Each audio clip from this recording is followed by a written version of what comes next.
हर हर महादेव। श्री शिवाय नमस्तुभ्यम। श्री शिवाय नमस्तुभ्यम। श्री शिवाय नमस्तुभ्यम।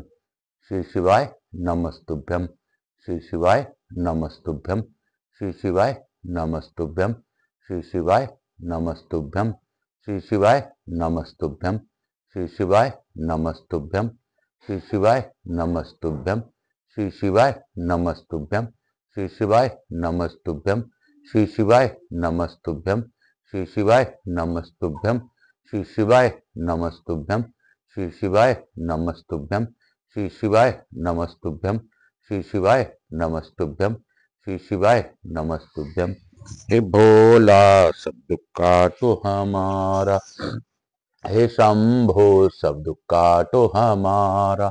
शिव शंकर जपूं तेरी माला, बाबा भोला जपूं तेरी माला के भोला, सब दुख काटो हमारा। हे काशी विश्वनाथ सब दुख काटो हमारा। हे विश्वेश्वर नाथ सब दुख काटो हमारा। हे मेरे भोलेनाथ सब दुख काटो हमारा। शिव शंकर जपूं तेरी माला, हे बाबा भोला जपूं तेरी माला, हे भोला सब दुख काटो हमारा। हे भोलेनाथ सब दुख काटो हमारा। मैं कंकड़ सब दुख काटो हमारा। हे बाबा सब दुख काटो हमारा। हे विश्वनाथ सब दुख काटो हमारा। मैं प्रथम पूज्य देव गणपति गणेश जी महाराज का आह्वान करता हूं तथा उनसे प्रार्थना करता हूं कि आप प्रथम पूज्यता स्वीकार करते हुए हवाई समझ देवी देवताओं को आने का मार्ग दें। हे गजानन, हे गज लंबोदर, हे विघ्नहर्ता, हे गणनायक, हे गणेश्वर, हे गणों के नायक, हे गणेश्वर, हे विघ्नहर्ता, हे लंबोदर, हे गजानन, हे विघ्न बुद्धि के दाता, आपको मैं प्रथम वंदन करते हुए प्रथम पूजा करते हुए आपसे प्रार्थना करता हूं कि यहाँ के स्थान देवता, वास्तु देवता, ग्राम देवता, क्षेत्रपाल देवता, समझ देवी देवताओं को आने का मार्ग दे। मैं यहाँ के स्थान देवता, वास्तु देवता, ग्राम देवता, क्षेत्रपाल देवता, समझ देवी देवताओं का आह्वान करता हूं। मैं आकाश राजगढ़िया बंसल गोत्रोत्पन्न हूं, उमा शंकर नारायण देवी कांता राजगढ़े का पुत्र, आचार्य संगीत कृष्ण जी महाराज सांवरिया बाबा वृंदावन वाले चतुर्थ संप्रदाय के महामंडलेश्वर को नमन कर, मेरे गुरु को नमन कर, उनकी गुरु आज्ञा लेकर आज की कथा प्रारंभ करूंगा। हे बाबा, मुझसे कोई भी भूल हो रही हो तो आप मुझे क्षमा कीजिएगा। हे बाबा, मैं आप सबको आमंत्रण करते हुए मैं गुरु आज्ञा लेकर आपको गुरु आज्ञा लेकर गुरु कृपा के साथ आज की कथा प्रारंभ करने की आज्ञा चाहता हूं। हे गुरुदेव, आपसे बड़ा इस संसार में कोई नहीं है। गुरुर ब्रह्मा गुरुर विष्णु गुरुदेवो महेश्वर, गुरु साक्षात परम ब्रह्म, तस्मै श्री गुरुवे नमः। तस्मै श्री गुरुवे नमः। तस्मै श्री गुरुवे नमः।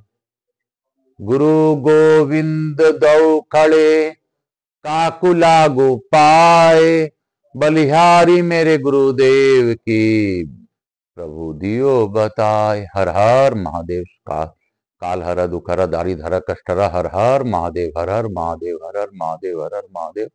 मैं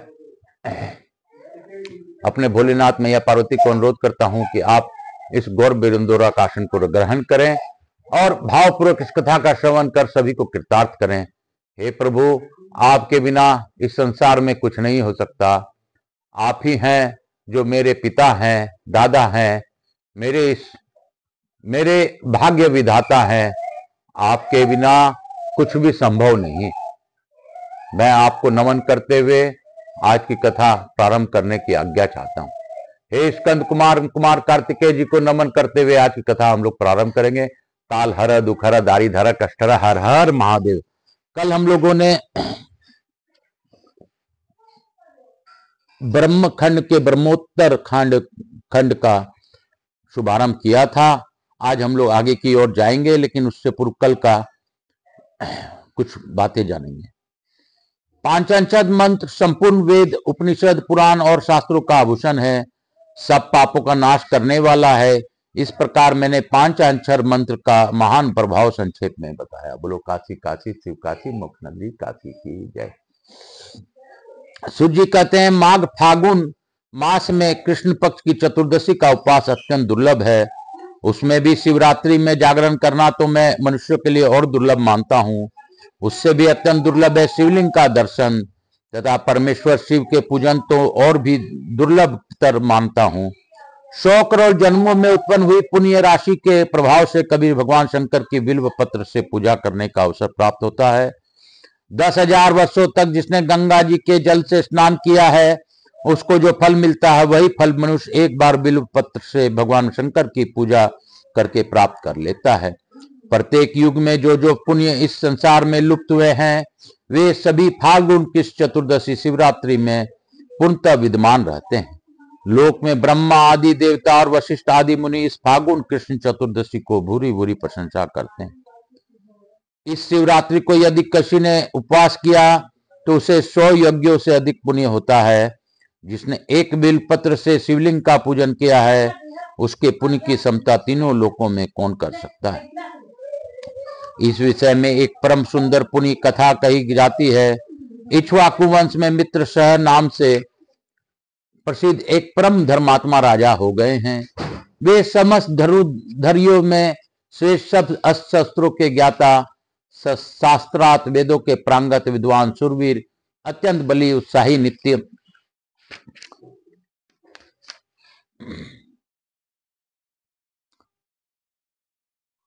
उद्योगी और दया के निधान थे। राजा को शिकार खेलने का व्यसन था।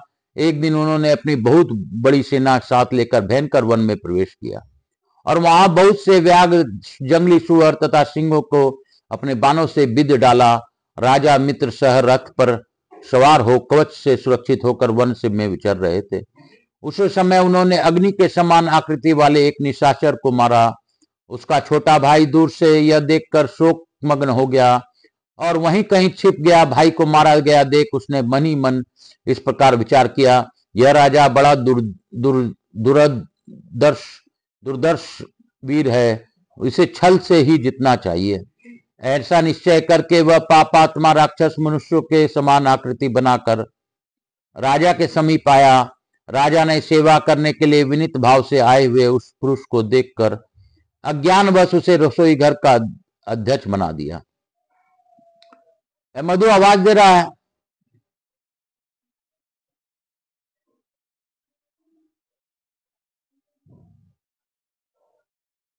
तत्पश्चात राजा लौटकर अपने पुरी को आए। महाराज मित्र सह की पत्नी मदयंती नाम से प्रसिद्ध थी। वह नल की स्त्री दमयंती के समान बड़ी पतिव्रता थी। एक दिन राजा मित्र सह ने श्राद्ध के दिन मुनिवर वशिष्ठ को निमंत्रित करके अपने घर पर बुलाया। उस समय रसोइये के रूप में राक्षस ने साग में मनुष्य का मांस मिला दिया और वहीं वशिष्ठ जी के आगे परोस दिया। उसे देखकर वशिष्ठ जी बोले, राजन, तुझे धिक्कार है, धिक्कार है। तू इतना दुष्ट और छली है कि मेरे आगे मनुष्य का मांस रख दिया। इस पाप के कारण तू राक्षस हो जाएगा।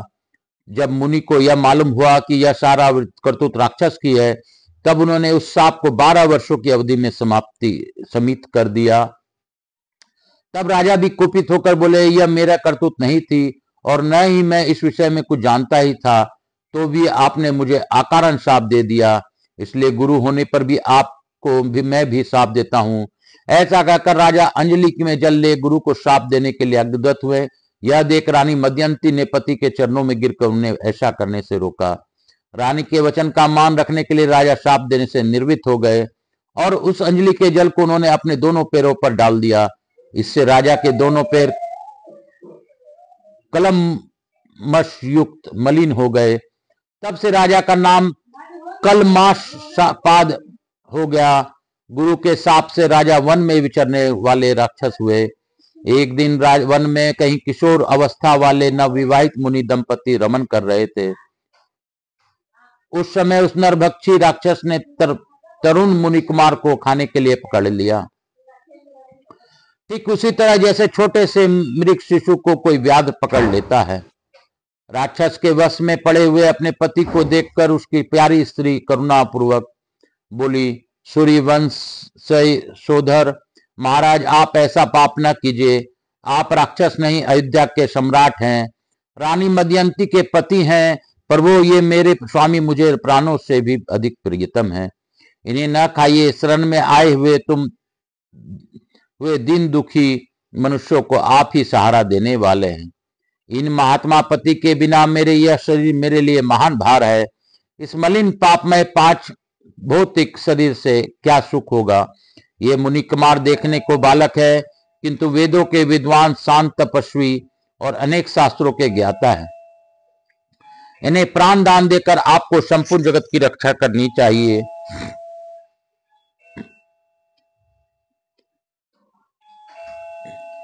महाराज, मैं ब्राह्मण की स्त्री हूं, अभी बालिका हूं, मुझ पर कृपा कीजिए। आप जैसे साधु पुरुष अनाथों, दीनों और पीड़ितों पर कृपा करने वाले होते हैं। इस प्रकार प्रार्थना करने पर भी उस निर्दयी नरभक्षी राक्षस ने उस ब्राह्मण कुमार को गर्दन मरोड़ डाली और उन्हें उद्धस्त कर दिया। तब वह पतिव्रता ब्राह्मणी अत्यंत शोक से ग्रस्त हो विलाप करने लगी। उसने पति को हड्डियों को एकत्रित करके भयंकर चिता प्रज्वलित की और पति का अनुसरण करने के लिए अग्नि में प्रवेश करते समय राक्षस रूपधारी राजा को इस प्रकार श्राप दिया, अरे ओ पापात्मन, तूने मेरे पति को खा लिया है, अतः तू भी जब स्त्री से समागम करेगा उसी समय तेरी मृत्यु हो जाएगी। यूं कहकर वह पतिव्रता स्त्री चिता की आग में प्रवेश कर गई। गुरु के शाप का उपभोग करके राजा पुनः अपने स्वरूप को प्राप्त हुए और प्रसन्नता पूर्वक घर को गए। रानी मदयंती उस पतिव्रता ब्राह्मणी के शाप को जानती थी, इसलिए वेधव्य से डर कर उन्होंने रति को, इच्छा वाले पति को अपने पास आने से मना कर दिया। राजा मित्र सह राज के सुख भोग से विरक्त हो गए और संपूर्ण लक्ष्मी का परित्याग करके पुनः वन में चले गए। राज्य छोड़कर संपूर्ण पृथ्वी पर विचरते हुए राजा ने अपने पीछे पीछे आते हुए एक भयंकर रूप वाली पिशाची को देखा। वह ब्रह्म हत्या थी। श्रेष्ठ मुनियों के उपदेश से राजा उस ब्रह्म हत्या को पहचाना। उसके निवारण के लिए विरक्त चित्त वाले राजा ने उनके अनेक वर्षों तक बहुत से क्षेत्रों में विचरण किया। फिर भी जब ब्रह्म हत्या निवृत्त नहीं हुई तब वे मिथिला में आए।